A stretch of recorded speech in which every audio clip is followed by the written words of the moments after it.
The voicemail my mom left that night is probably the only reason I'm still here. And the strange part?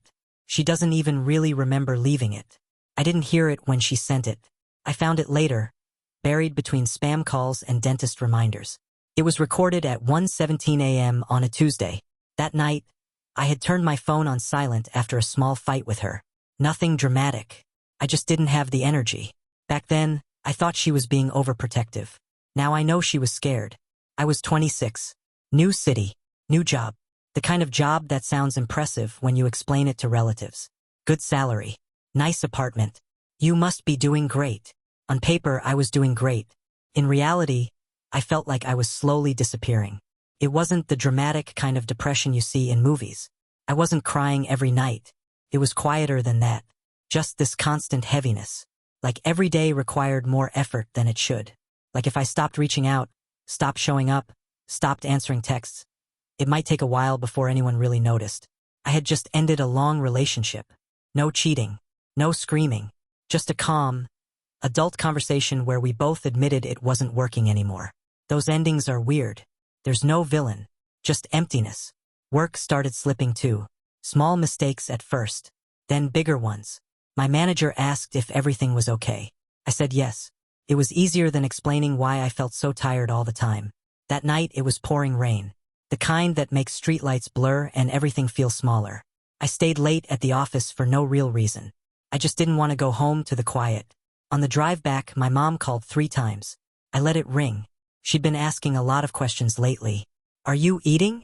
Are you sleeping? You sound tired. Are you happy? That last one was the hardest. So I ignored the calls and tossed my phone into the center console.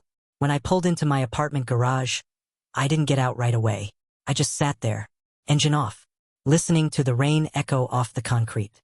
And that's when the thought showed up. Not loud, not dramatic, just calm.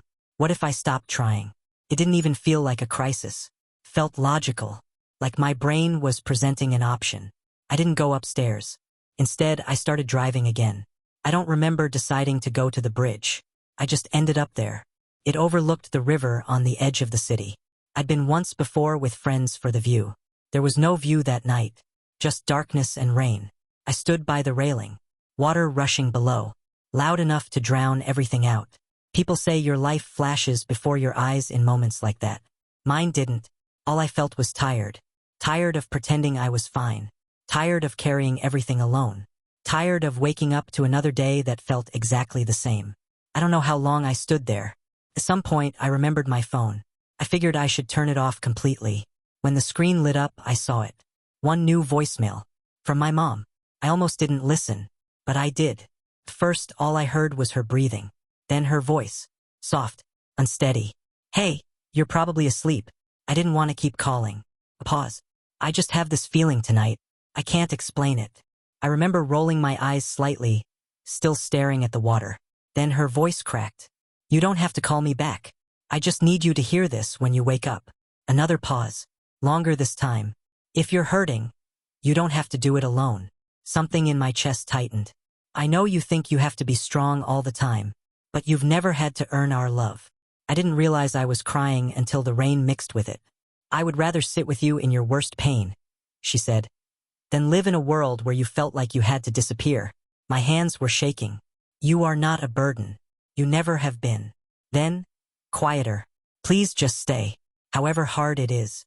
Just stay. We'll figure the rest out together. And then it ended. For a few seconds, there was only the storm. Nothing magically fixed itself in that moment. The pain didn't vanish. But something shifted. Because I had convinced myself that asking for help would disappoint everyone. That my struggle was something I needed to hide. And there she was, loving me, reaching for me, without even knowing how close I was to the edge. I slid down onto the wet pavement and just cried. Not dramatic. Not cinematic. Just relief. I called her back at almost 2 a.m. She answered on the first ring. Hello. She sounded wide awake. I tried to speak and couldn't. The only word I managed was, Mom. She didn't panic. She didn't start interrogating me. She just asked, very calmly, Where are you? I told her. Stay there, she said. I'm coming. They live about 40 minutes away. She made it in 25. She ran toward me before even properly closing the car door and wrapped her arms around me like I might vanish if she didn't hold on tight enough. We stood there in the rain for a long time. Eventually, she pulled back, held my face in her hands, and said, "You don't have to survive your life by yourself." That night didn't fix everything. I started therapy a few weeks later. I told my manager the truth. I took time off. I learned slowly how to let people show up for me. Healing wasn't quick. It wasn't neat, but I stayed. Months later, I asked her about the voicemail. She looked confused.